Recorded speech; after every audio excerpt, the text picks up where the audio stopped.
Саламатсыңар балдар. Жакын карада силер менен жүз көрүшүп сабак өтүүгө көптөн көп самап бүгүнкү сабагыбызды баштайбыз. Бүгүнкү биздин кыргыз тили сабагыбыз кайталоо мүнөттөрү менен коштолмокчу. Кайталоо сабагындагы суроолор негизинен 10 суроодон турат жана алардын жообу силерге белгилүү болгондой 3 вариантта берилген. Анда эмесе сабактын максаты менен таанышабыз. 10 класста өтүлгөн темалар боюнча окуучулардын билимин текшерүү, окуучулардын эске тутуу жөндөмдүүлүгүн байкоо жана ошондой эле жеке иштөөчүлүк ишмердүүлүгүнө сары эсеп салуу. Анда эмесе мен силерге ийгилик каалаймын. Баалоо критерийлери менен таанышып алсаңар, 1 ката болсо 5 деген баа коюлат, 2 катага 4 деген баа, 3 катага 3 деген баа коюлат. Баарыңарга ийгилик. Биринчи суроо: сүйлөмдүн негизин эмне түзөт?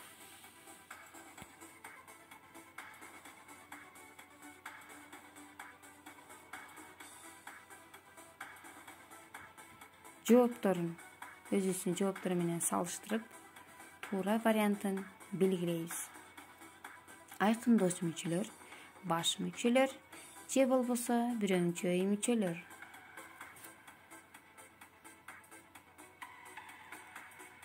Экинчи суроо: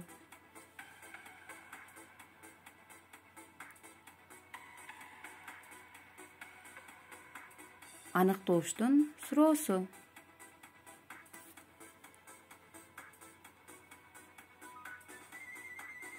Сүйлөм мүчөлөрү 2ге бөлүнөт жана ал мүчөлөр дагы 2ге бөлүнөт. Аныктоочунун суроолору кайсылар? Кимге, эмнеге, кимди, эмнени, кимдин, эмненин.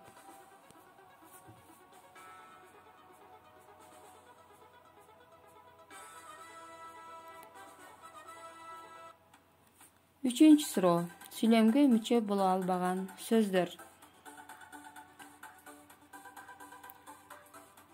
Сүйлөмгө мүчө боло албаган сөздөрдүн түрү бар жана алар кайсылар?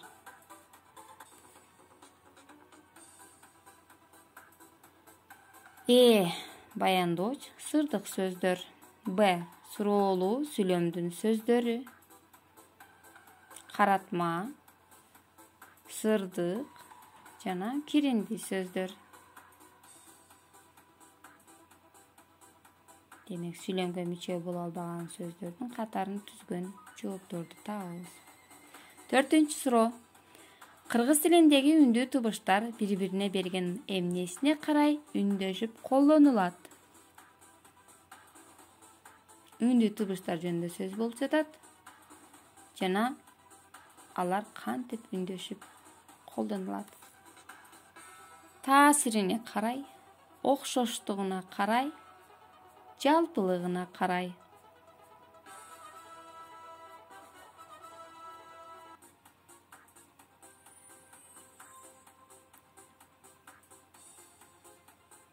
Бешинчи суроо. Демек, бул вариантта туура жазылган сөздөрдү табуу тапшырмасы экен.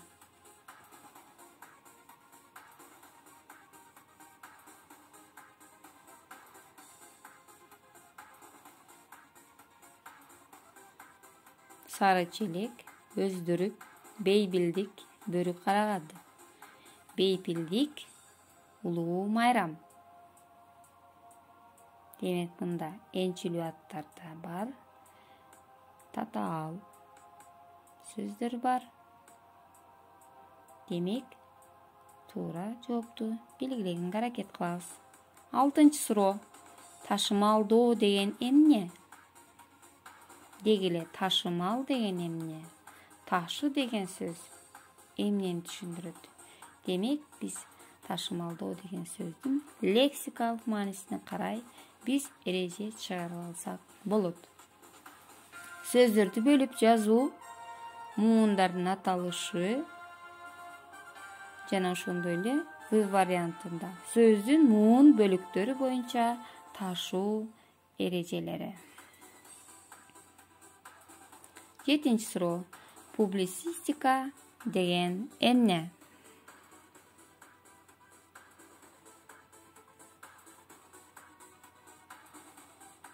Публицистика деген эмне? Жана ал кыргызчага которгондо эмнени түшүндүрөт? Коомдук, жалпылык же мында туура жооп жок.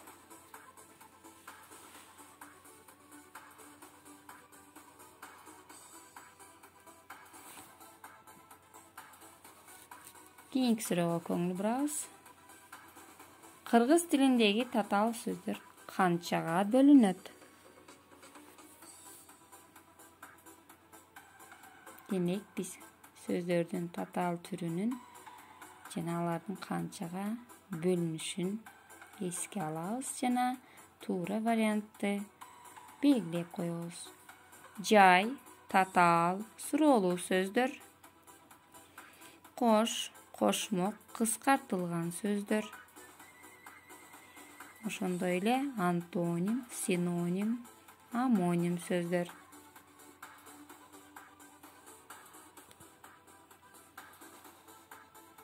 9-чу суроо. Кыргыз тилиндеги ныкы мүчөсү кандай мүчө?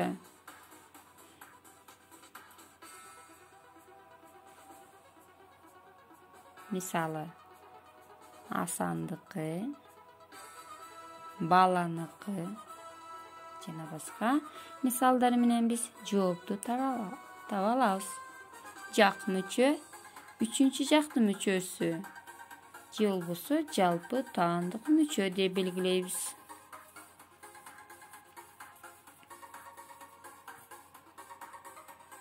Акыркы сурообуз көңүл бурабыз.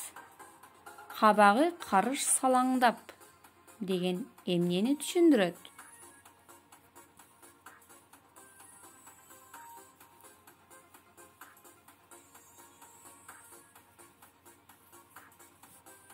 Капалануу, катуу ачуусу келүү, көп уктоо.